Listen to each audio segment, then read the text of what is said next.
A crew. Red Bull again. That's right. Does the body good. Hi, Mike. The Ligo and TV network reported today Tua will throw on the field. And I guess my question is, with Tua throwing, is there a possibility he might play Sunday, or do you want to be cautious and rule him out for Sunday and wait another week, even if he clears protocol this week? Yeah, was there some saltiness with that? It's just how I refer to it. Some MD? It's a Ligo network. Sorry, I was laughing at that. So, no, it'll be exciting for today because, as you know, really in these situations, you are relying on all medical advice and what people can do, and what I've been told is he can go out and throw and do some individual work this week. So, or today. So that's exciting for everybody, just because, really we just miss his personality. He's a guy that we rely on. Not to mention all of his play and all that stuff. Now, when talking about this week and playing, I don't see a scenario. I don't see him being active, and I'm not gonna. I do not plan to have him play at all. It's something that this whole process is a little tricky, and today he's just getting back to playing football for the first time in 2 weeks. He hasn't been on a field playing football in 2 weeks. So today the focus is, again, I'm not trying to get ahead of myself and think about the Z component. I'm worried about A, and A is getting him on the field and having him throw a football and being around his teammates, and that's what today's step is. And then moving forward, we'll go about 12 to 24 hours, right? But I can say with certainty that he's not going to be playing this Sunday.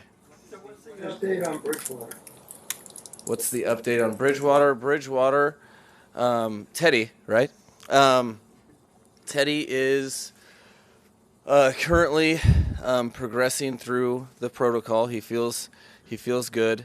His the soreness on his pec is getting better. But in this stage of the protocol, he is unable to do anything football related with his team. So you guys will, when you guys are out there, I'm sure you'll see him, but he won't be with the rest of the guys. He'll be on the side working with the trainers and trying to progress through this stage of the protocol as deemed. So does that automatically mean, or likely mean, that Skyler is going to be the quarterback Sunday? No. So the really that Teddy's whole week is going to be he's just getting back and able to do and work with the trainers today.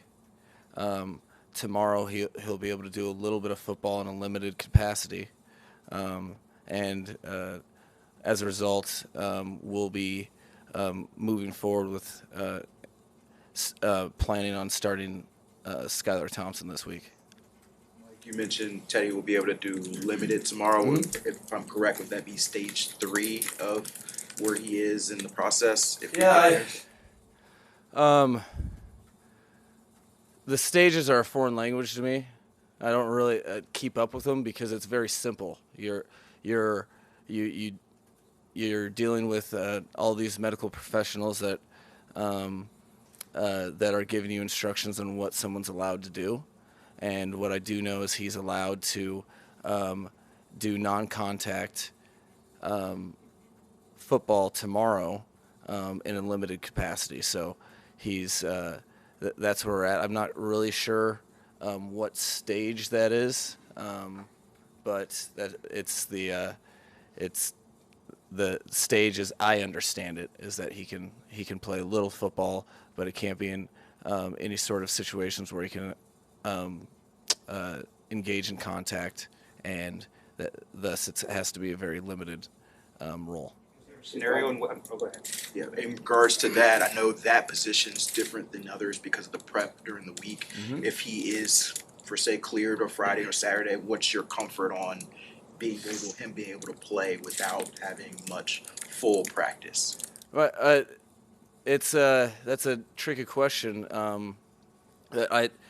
As long as everything goes to plan, with regard to his protocol procedure, I'm very confident that he'll just in Teddy in general, and so he'll be active for the game in that scenario, and be backing up Skylar. With Tua, that report that Barry so eloquently described, it said that even if Tua is cleared, that he won't not play on Sunday. Was that accurate? And if so, what's the threshold between being cleared medically and being you comfortable putting it back at risk? So that it is accurate in that there is a definite scenario that he will be cleared before Sunday's game, but in this particular scenario with regard to him, like I just said, he hasn't done a thing on the football field for literally 2 weeks. So I don't think that wouldn't be fair to the player. That wouldn't be fair to the team. I think that's something that that I don't feel comfortable putting him in that situation. So I guess whatever Barry's sources are, they're pretty accurate, and I need to find out who your sources are. No, I was citing a report from Rappaport. Those are Their reports. So you got some big time sources, huh? Well, I think everyone in the room saw the report. Oh. Mike, if Tua's not going to play on this Sunday, is the target for him to play in the Steelers game?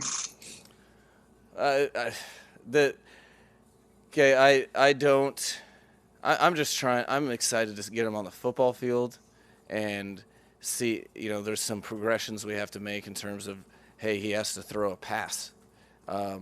As far as his exact timeline of when he's going to play, I'll be excited to consider that whenever that comes up. But right now, I'm just really focused on him getting out there and feeling good and being around his teammates, and those types of decisions aren't in the immediate future right now. And I'll handle that when that comes after. Let's just get through this week and see where we're at, is basically the way that I look at it. And the report said that Tua was evaluated by 4 independent specialists. Mm-hmm. I guess the first time after the Bills game, you were confident in the evaluations that happened. I guess, how do you feel now about the evaluations about where Tua is that he can practice today and is clear to practice? Well, again, I as a football coach, you want to make decisions based upon information, and I'm much more comfortable making decisions in my area of expertise.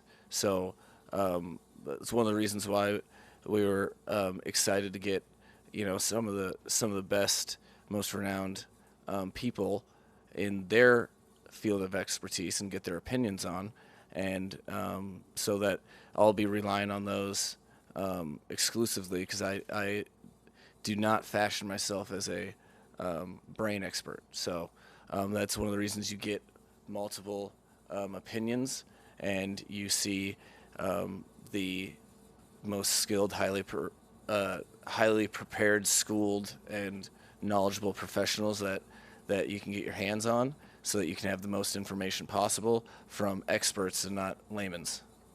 Mike, can you give us updates on some of the injuries, but X, Armstead, Tyreek, Simon? I think that was 3.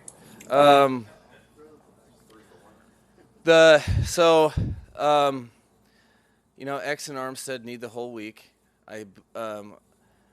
You'll see X out there today. I don't think you'll see Armstead, but that's one of those situations that it's kind of become the norm, hasn't it? But we just kind of have to take it day by day.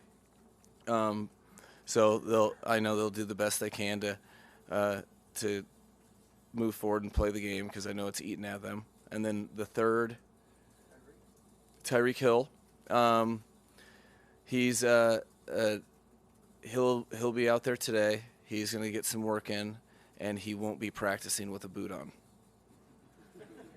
Coach, on Monday you had alluded to your captains kind of embracing that role of team captain, coming off these 2 losses and some adversity here this season. What are you hoping to see from those guys this week? Well, I'm hoping to see them. I think we had 3 out of our 7 captains last game play the entirety of the game. So I'm hoping to see them, one, but also this is, as I've stated to you guys, but I've stated to the team, this is not something that is foreign to NFL teams. You lose 2 in a row. That's the adversity that in one way, shape, or form happens to every single team. And captains need to help lead people in the direction out of that. So how do you do that tangibly? A multitude of ways.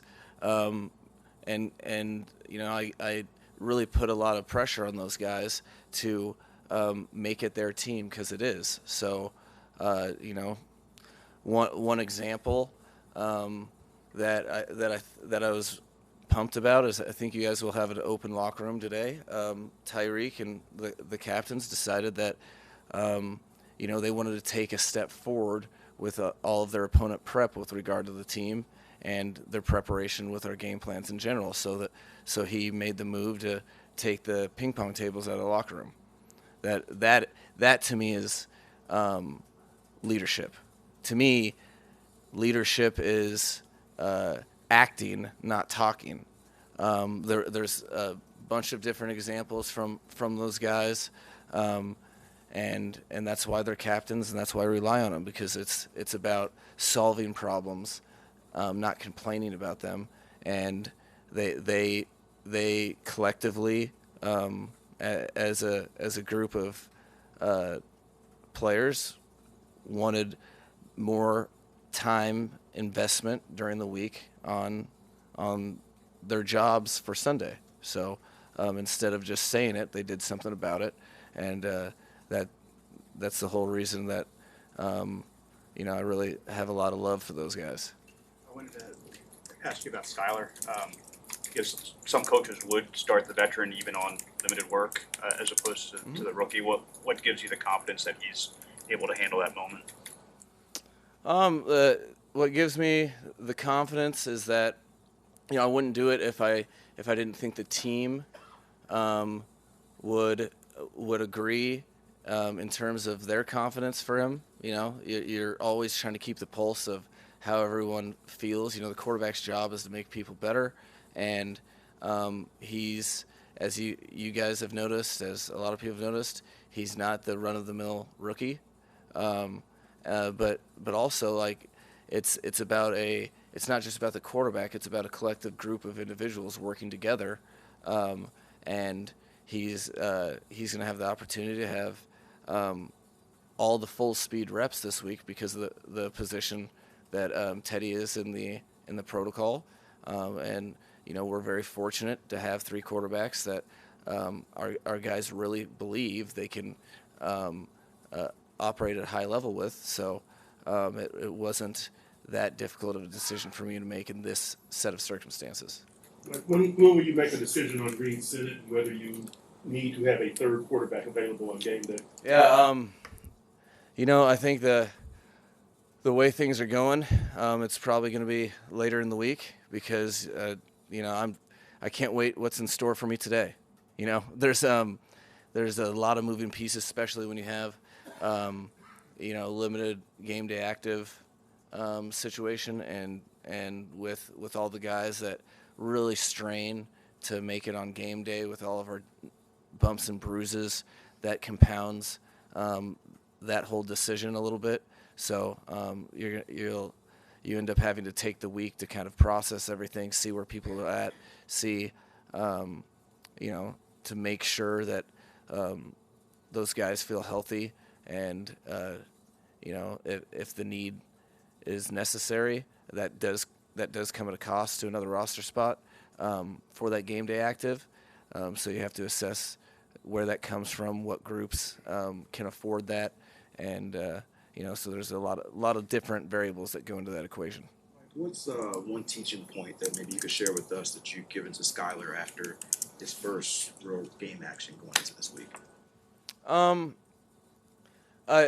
guess when I talked to him yesterday, I talked to all those guys yesterday.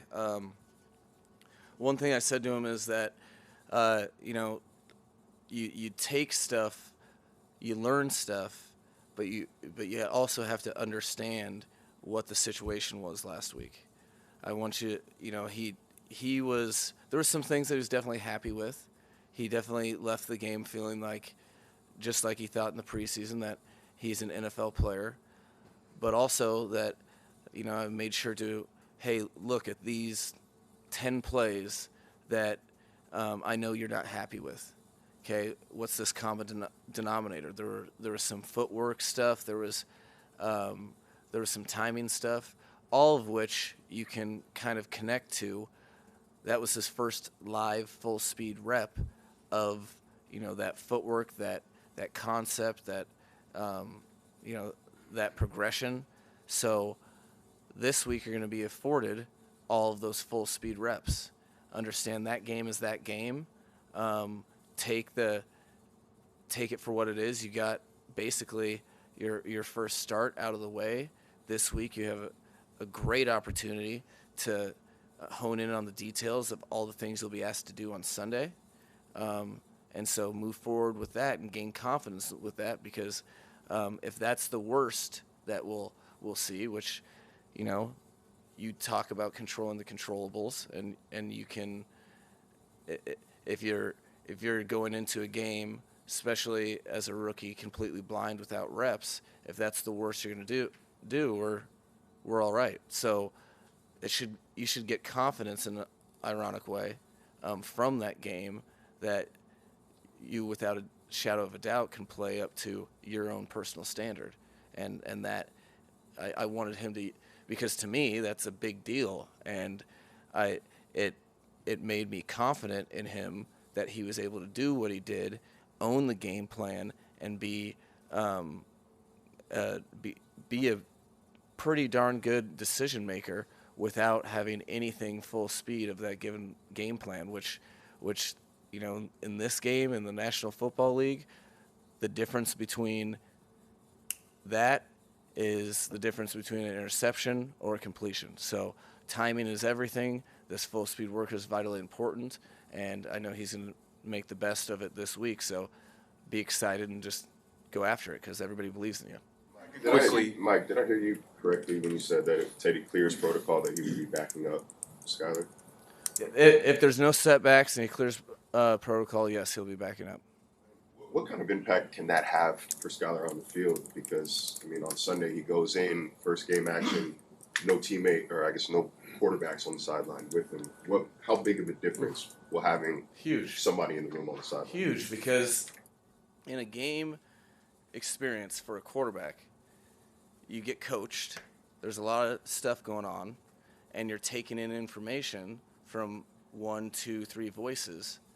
But then when you have a peer that has gone through it and has seen it, that translation, it might be one word, it might be a pat on the back.